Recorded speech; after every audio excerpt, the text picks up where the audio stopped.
Tekrar merhaba arkadaşlar. Kanalıma hoş geldiniz. Evet, jerimizin bugün gövdesini kafayla buluşturacağız, bitireceğiz inşallah. Ve önce kulağımızla başlayacağız. Bunları kenara alalım ve kulağımızı örelim. Kulağımız bu şekilde. Hemen başlıyoruz arkadaşlar. Önce kahve ile önce kulağımızın içini yapalım arkadaşlar. Şöyle ucunu da bulabilirsem. Evet.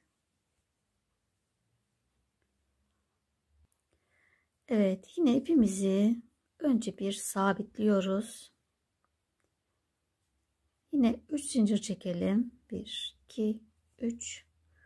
Oradakine 6 tane sık iğne yapıyoruz. 1 2 3 4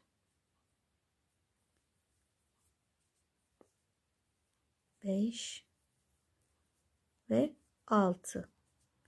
Bir zincir çekip dönüyoruz ve her birine çift batıyoruz. Yani 6 tane arttırıyoruz. Birinci arttırdım. İkinci, üçüncü,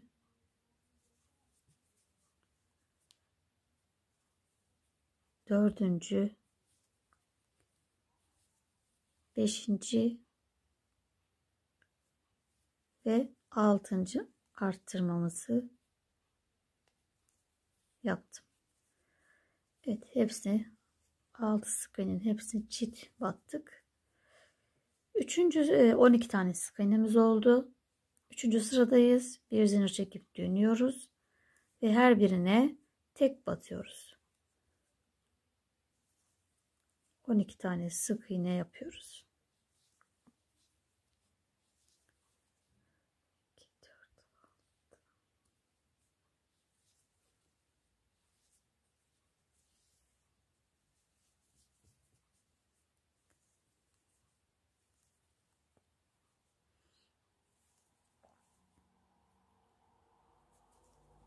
Evet, hepsine tek battık. 12 sık iğneye bir zincir çekip dönüyoruz.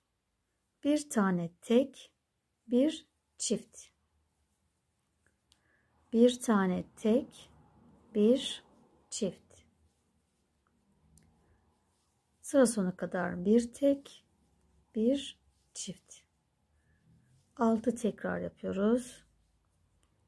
Bir tek, bir çift, bir tek, bir çift, bir tek ve bir çiftle bitiyoruz.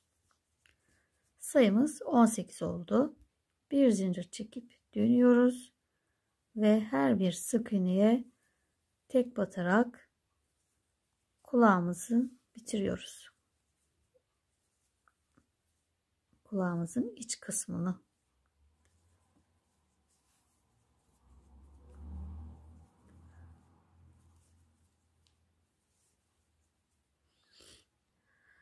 Evet, sıra sonuna geldim. Bir zincir çekerek kulağımızı bitirdik. Kulağımızın iç kısmı bitti. Hemen kahveyle dış kısmını yapacağız.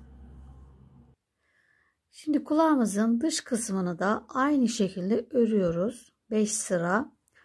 Burada en son 5 sırada bir sıra düz örmüştük. Şimdi 6. sırada devam ediyorum. Bir sıra fazla örüyoruz yani. Bir zincir çekip dönüyorum. 6. sıram. İlk sık iğneme çift batıyorum. 16 sık iğneye tek batıyorum.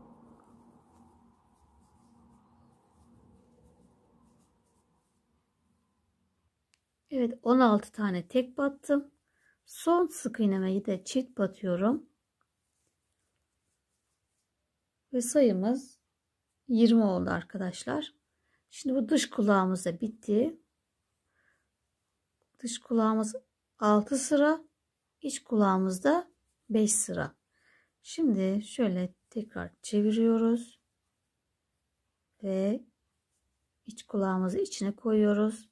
Şu düz olan yere koyuyorum arkadaşlar, yukarıya doğru düz gelen kısmı içine koyduk. Şimdi beraber öreceğiz. Şimdi buradan pembenin ilk sık iğnesine batıyorum.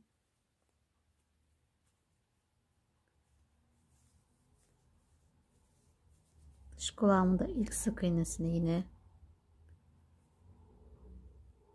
batarak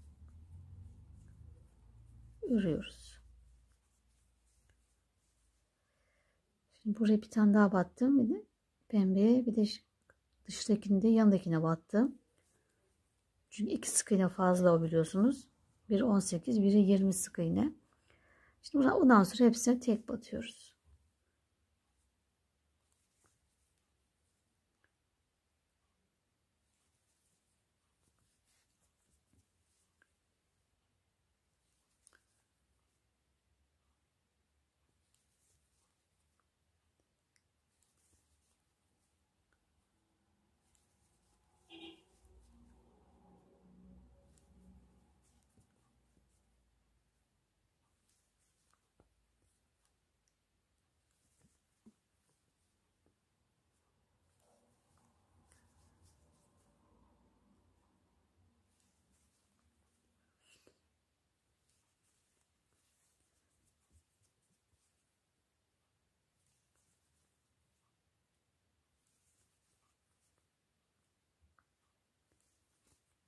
Evet, sıra sonuna geldim.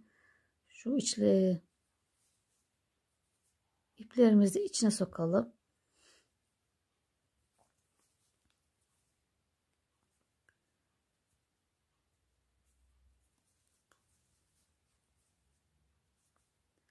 Evet, sonuna kadar hepsini tek sık iğne ile birleştirdik. Şimdi buradaki kısmı da yine örerek birleştirelim. İplerimizi içine itelim. Şöyle. Şimdi buradan devam edelim.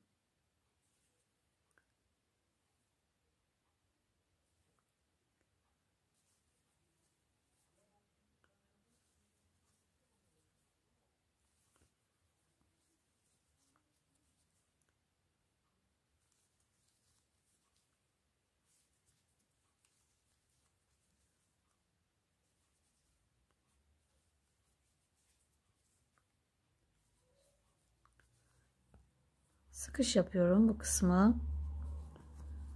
Gergin olsun. Kulağı toparlasın.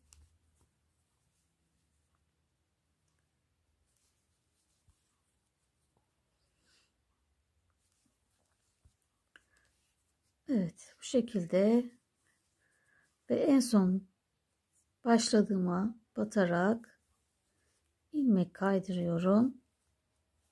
2 zincir çekip ipimi kesiyorum arkadaşlar. Evet, kulağımız hazır. Bu şekilde kulaklarımız. Bakalım. Tohumun koca kulakları. Pardon, Jerry'nin koca kulakları. Evet.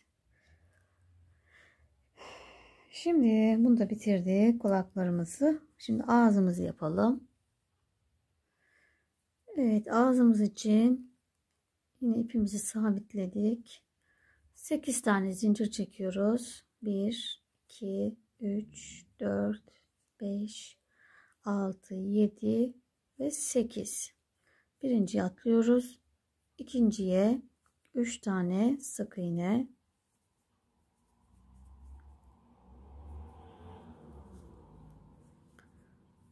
Beş tane zincirimize tek batıyoruz.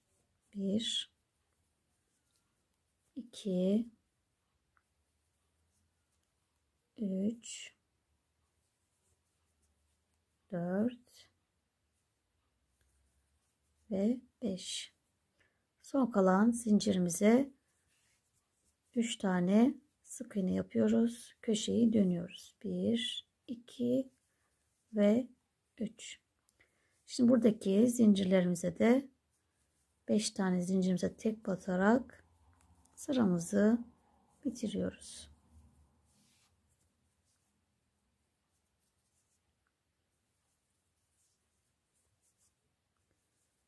Ve 5. Evet, birinci sıramızı bitirdik. İkinci sıramızdayız. 3 sık iğnemizi çift batalım.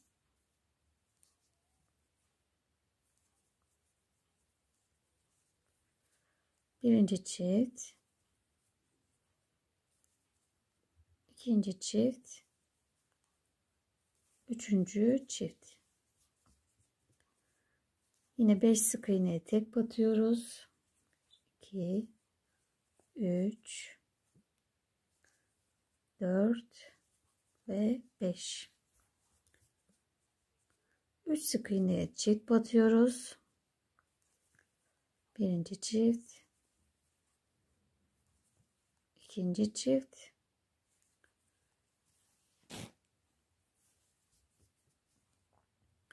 ve üçüncü çift. Ve geri kalan 5 sık iğneye tek batıyoruz. 2, 3, 4 ve 5. İkinci sıramızı bitirdik ve toplam 22 tane sık iğnemiz oldu. Üçüncü sıramızda hepsini tek batacağız. Böyle alttan çapraz sık iğne yapacağım. Şöyle toparlasın diye. Yani tığımın üzerine değil de tığ ipi alttan çekeceğim. Sıkış olsun diye biraz dikerken. Çünkü kadife çok yayılıyor. Çapraz sık iğne yapıyorum arkadaşlar. Tığını ipi alttan çekiyorum. Hepsine tek batıyoruz.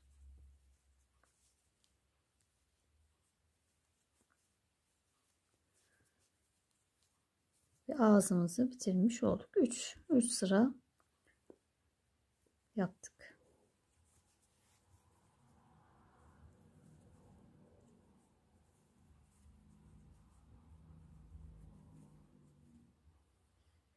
Evet, sıra sonuna geldim ve ilmek kaydırarak bitiriyoruz. 2 zincir çekelim. Bir de olur, fark etmez. Kadife olduğu için belki çıkar diye 2 çekiyorum. Ne olur ne olmaz diye. Evet, ağzımızı bitirdik. Şimdi burnumuz takma burun yapacağım ben yine. Evet, yine 1,5 santim boyunda burnumu takacağım. Tam birinci ve ikinci sıranın ortasına yerleştirdim. Kapatalım. Evet, tam ortasına bu şekilde. Şimdi burada beklesin. Önce alt ağzımızı da yapalım. Şimdi 15 tane zincir çektim. Bir atlıyorum. Yanındakine sık iğne yapıyorum. Şimdi her bir zincire tek sık iğne yapacağız. 14 zincirimize tek batıyoruz.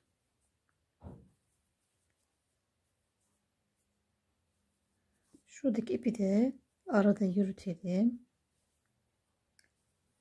Kaybedelim ipimizi.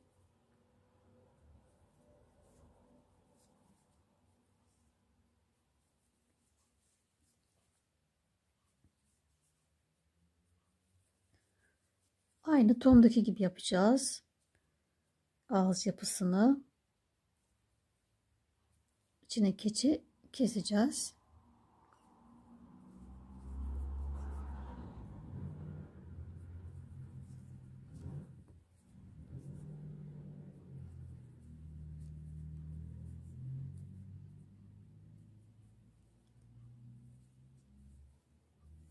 Evet.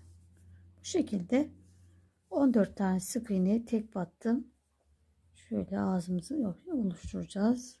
Alt ağzımızı. Ve ipimizi keselim arkadaşlar. Bir zincir çekip kesiyoruz.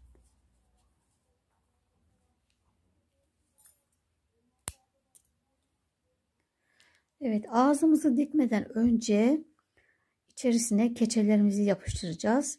Siyah keçe ve şöyle dil içinde kırmızı bir keçe lazım. Bunun için 5'e 4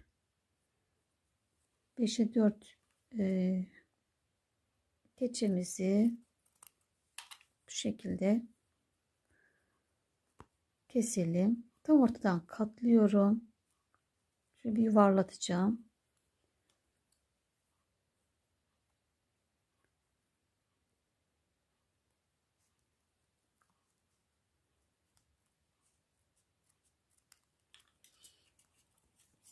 Bu şekilde yuvarlattım. Bunu şöyle göz hizasından biraz aşağıdan yapıştıralım. Şimdi buraya dikeceğiz, sonra dikerken bu bize zarar etmesin. Tekrar şöyle bir kontrol de edin. Keçeyi fazla da gelmiş olabilir. Biraz daha kesebiliriz. Önce bir kontrol edelim. Şöyle.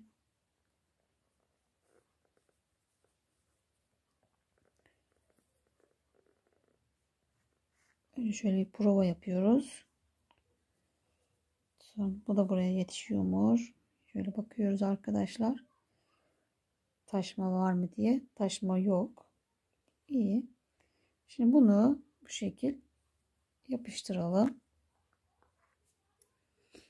Şöyle bir sık iğne alttan gözden bir sık iğne. Şöyle kumaş yapıştırıcım var benim. Çok güzel tekstil yapıştırıcısı.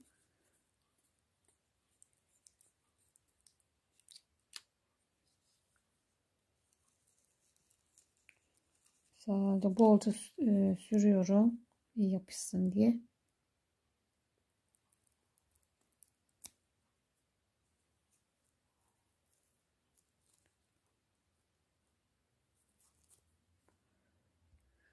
Evet, bunun için soğuk silikon da olur. Sıcak silikon da arkadaşlar. Hepsi de olur. Veya işte dikebilirsiniz. Üşenmezseniz. Biraz zorlayacak kafayı doldurduğunuz için.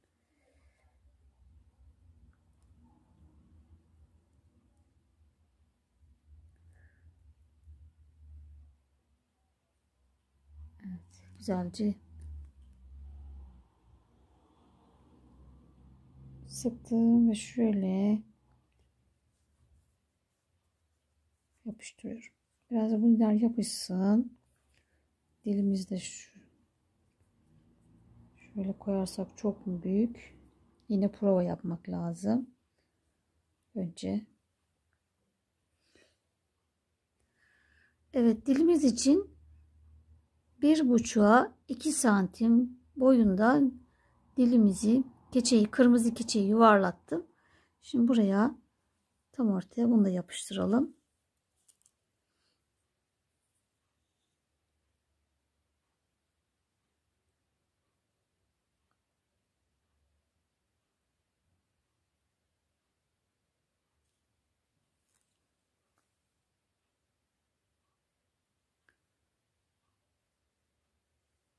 Tam ortaya yerleştirdim.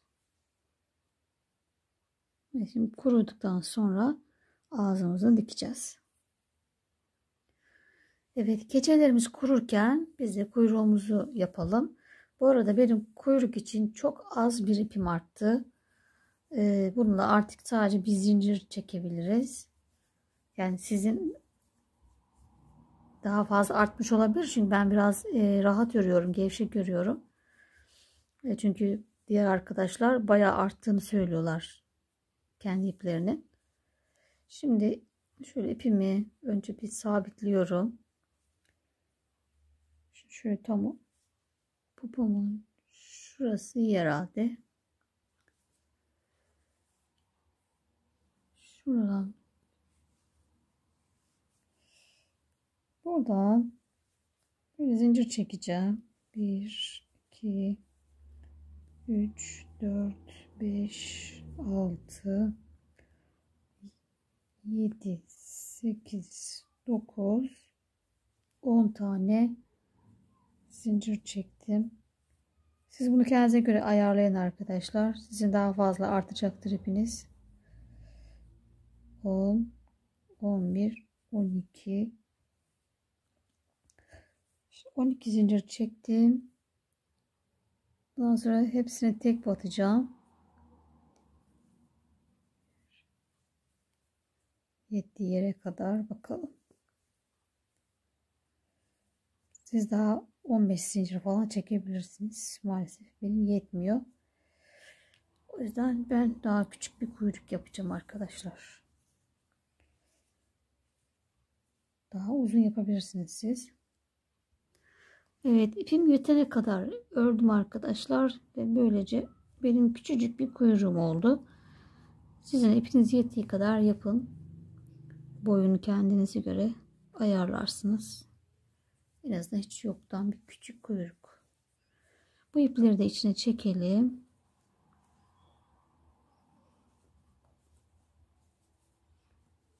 İşte bilemiyoruz, bir yumak yetene kadar yaptık. Şurada ayağı, mesela bacağı bir sıra eksik yapabilirmişiz. Bunu doldurunca bacak uzadı çünkü. Bir sıra eksik yapabiliriz. Eğer bunu bir daha yapacaksanız aklınızda olsun. İkinci ördüklerinizde falan bacağı bence bir sıra eksik yapın. Yani o kadar bile fark ediyor. İp de bize lazım oluyor. O kadarcık bir sıra ipi bile. Evet, böyle küçük de bir kuyruk yaptık. Yapacak bir şey yok. Çok küçük kuyruklu bir tane fare oldu. Benimki böyle oldu artık. Evet, önce alt parçayı dikeceğiz arkadaşlar. Ağzımızın alt parçasını, düz tarafını şöyle zincir çektiğimiz yer belli de olmuyor ki. Fark etmez artık. Şimdi göz altındaki sıramız vardı. Şurası. 2 sıra atlıyorum. Şu göz arttırması burası. Bundan sonra bir sıra atlıyorum. Bu hizaya yerleştiriyorum. Yine de provalı yapın. Bunu da buraya aynı 2 sık iğne gözümden sonra buraya tutturdum. Şöyle bir yuvarlak değil de hafiften uzatıyoruz. Üçgenimsi bir şey olacak. Şöyle. Burnumuzu da koyduğumuzda bakalım, prova yapalım. Tam nereye geliyor diye. Ona göre siz de yerinizi belirleyin arkadaşlar. Evet, böyle bana göre iyi. Biraz sonra şuradan da toparlayacağız zaten. Evet. Ben yerimi belirledim. Şimdi buraya bunu dikeceğim. Gördüğünüz gibi. Dikişlerimiz yine aynı tomdaki gibi. Aynı şekilde dikeceğim arkadaşlar. Ben ağzımı diktim arkadaşlar. Tomla aynı olacak. Zaten birebir aynı dikeceksiniz. Her şey aynı. Şimdi masada yapması zor olduğu için kucakta dikiliyor. Çok detaylı olduğu için. O yüzden bunu çekmeye gerek duymadım. Aynısından bakarak yaparsınız. Şimdi şurada yanak kısmımızı belirginleştirelim. Şuradan ilk arttırmadan giriyorum.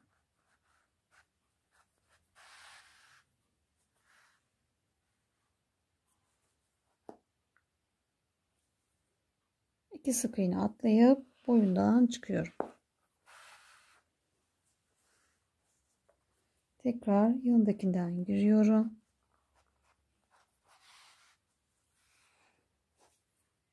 İki sık iğne atlayıp aşağıdan boyundan çıkıyorum. Tekrar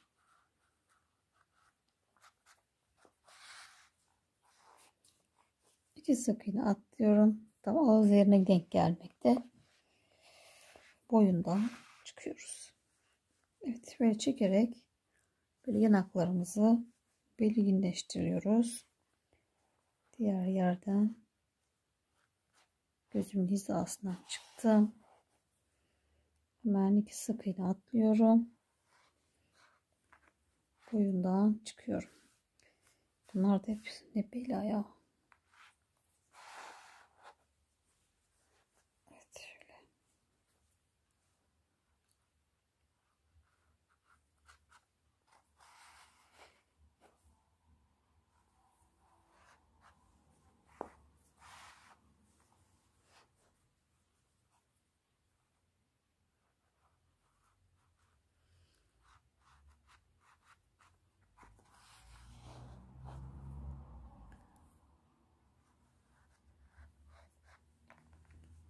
Evet, arttırma bitene kadar, arttırdığımız yer bitene kadar yapıyoruz. Bu şekilde yanaklarımızı belirginleştirdik.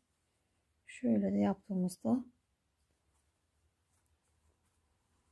evet. Şimdi bunu da şöyle çektim. Şurada iç kısmı tutturuyorum. İçerideki tek kata ipimi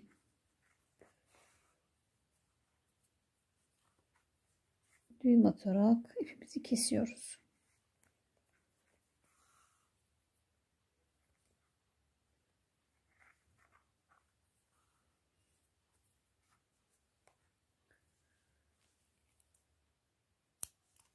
Evet.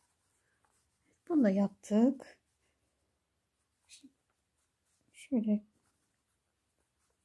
kaşlarımızı da yapacağız. Evet, kaşımız için siyah ipimi kullanacağım. Şimdi buradaki tepeden birinci sıramdan sayıyorum. Şu göz hizasında olacak. Göz hizama gelen yer. 1, 2, 3. sıra. Şurası. Buradan boyundan çıkıyorum.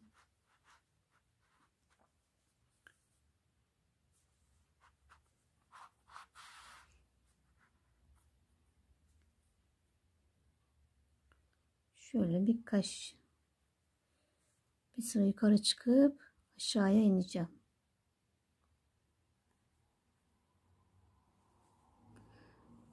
Daha doğrusu bir sıra aşağıya iniyorum. Yine şöyle gözümün hizasından 1, 2, 3, 4 sık iğne atlayıp şöyle yukarıya çıkıyoruz. Şöyle bir kaş yaptık. Kolay bir kaş. Aynı yerin içine batıyorum. Hemen şu gözümü takip ediyorum yine.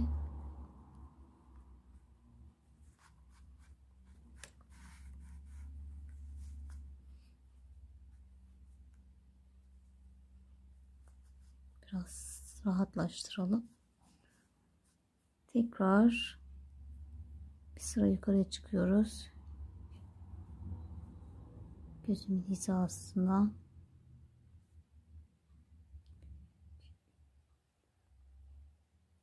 2, 3, 4.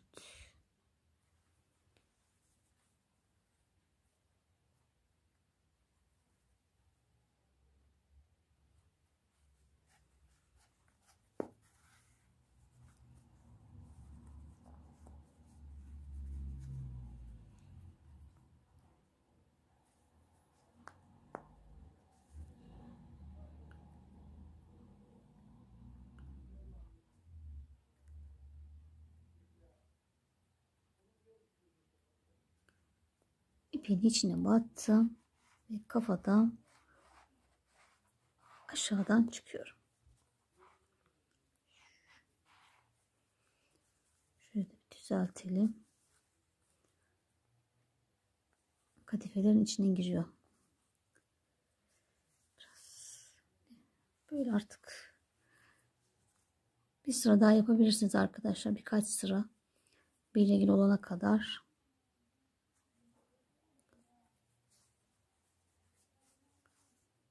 Arada kayboluyor çünkü kadifenin içine girdiği için.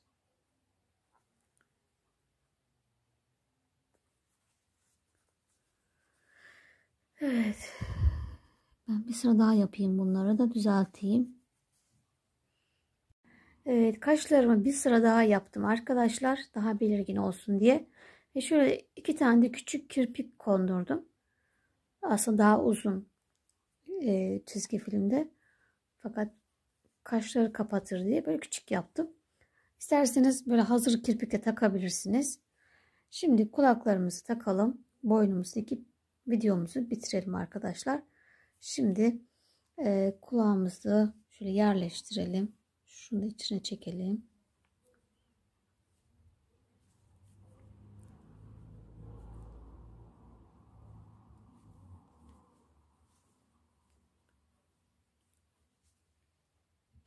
Evet, birinci kulağımı diktim arkadaşlar. Şimdi ikinciyi de beraber dikelim. Şimdi kulağımızı içeriye aldık, iplerimizi. Şöyle hafiften bir kıvırıyoruz ve şu birinci sıramızın hizasından birinci sıra ikinci sıranın üzerine kulağımızı koyuyoruz. Toplu iğneyle tutturayım. Zaten bakın kendi şeklini alıyor. Tam böyle yanağın üzerine denk geliyor. Şöyle. Bakın yanağın üzerine denk geldi zaten. Buraya da tutturalım. Toplu iğneleri de nereye koydumsa. Şöyle. Evet. Böyle arkadaşlar, bu kadar yerimiz birledik. Hizalarımıza dikkat ediyoruz. Kulaklar aynı hizada mı? Şöyle de baktığımızda tam hizadayız. Şimdi buradan başlıyoruz. Şimdi şu ilk başladığımız yere birkaç kere gidelim.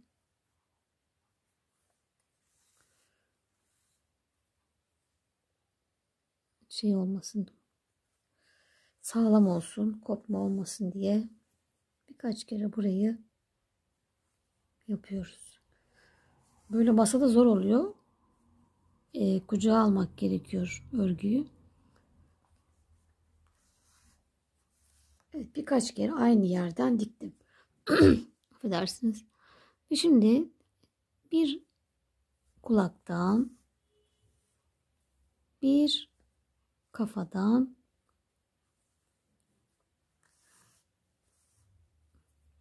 birer sık iğne alarak şöyle dikiyoruz.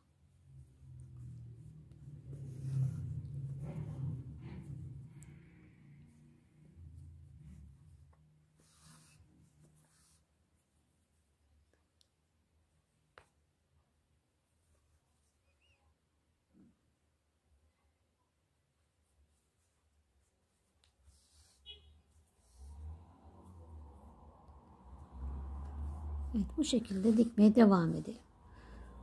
Dikişlerimiz hep aynı zaten. Tomda da aynıydı. Onu biraz kıvırmıştık. Bunda öyle bir şey yok. Düz olarak dikiyoruz.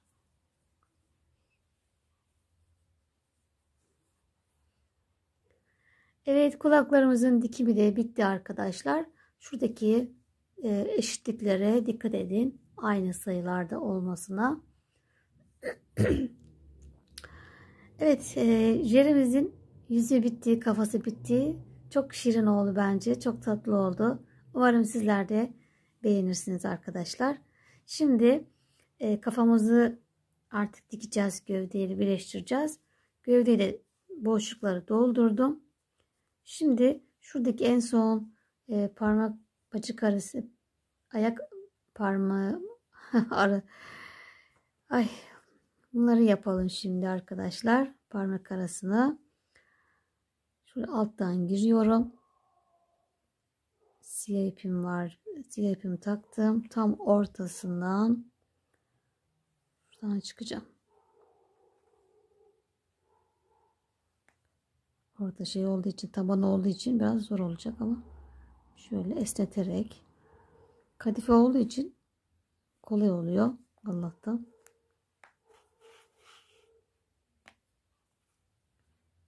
Şimdi şu şekilde tam ortadan Bir daha birkaç kere böyle gideceğim.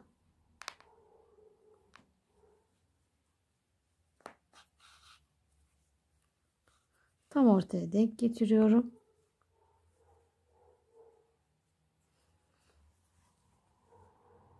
Bu şekilde bir tane daha yapacağım.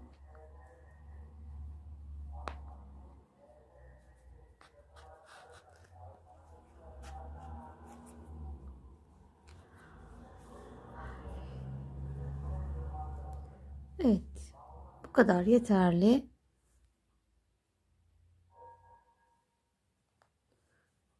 Şimdi tekrar batıp başka yerden çıkıyorum.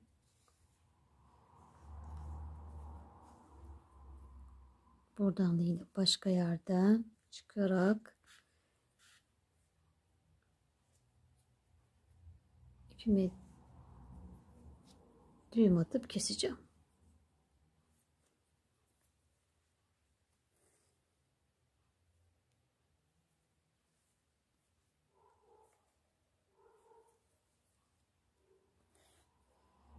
Aynı yere batıp ipimi uzaklaştırıyorum. Evet, artık kesebiliriz.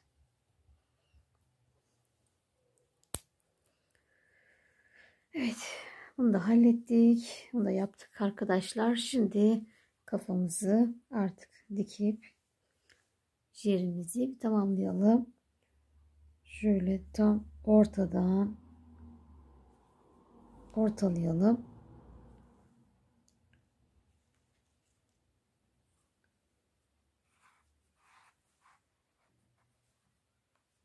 Çok da faydası olmadı. Evet. Şimdi kulağımdaki ipi devam ettiriyorum ben. Şöyle önce bir tam ortasını bulup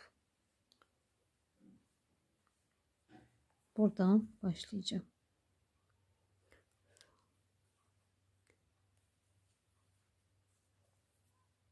Şuradan çıkayım.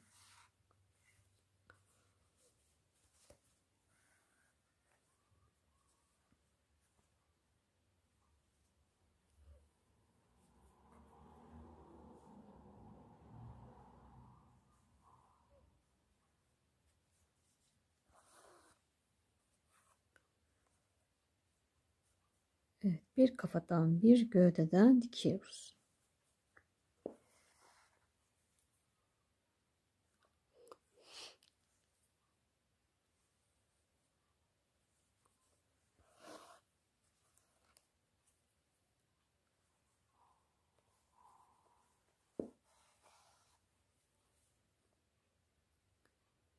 İsteyen boyun arasına bir şey takabilir.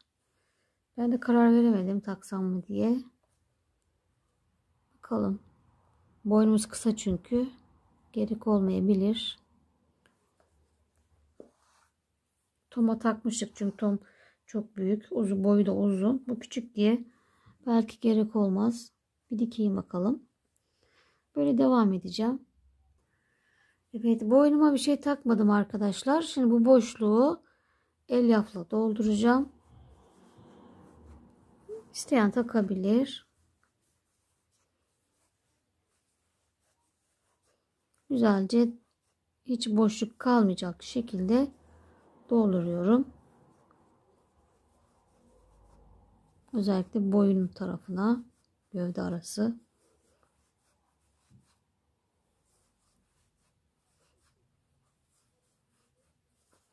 Bakın bayağı boş. Güzelce doldurmak istiyor.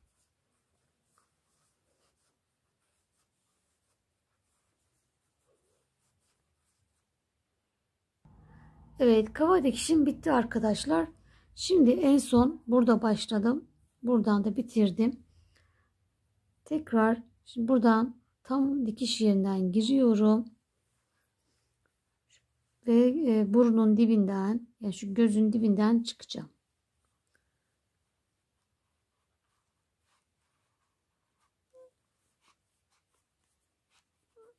Tam gözüm hizasından çıkıyorum.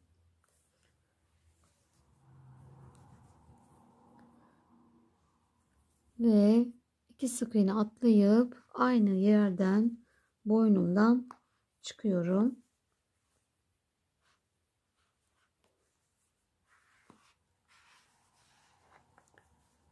Ve aşağıya doğru çekiyorum.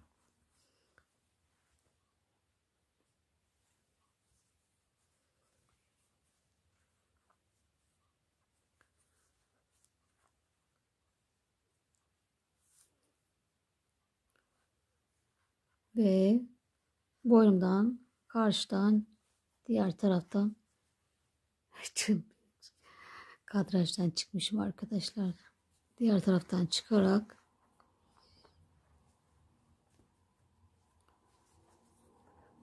buraya düğüm atacağım.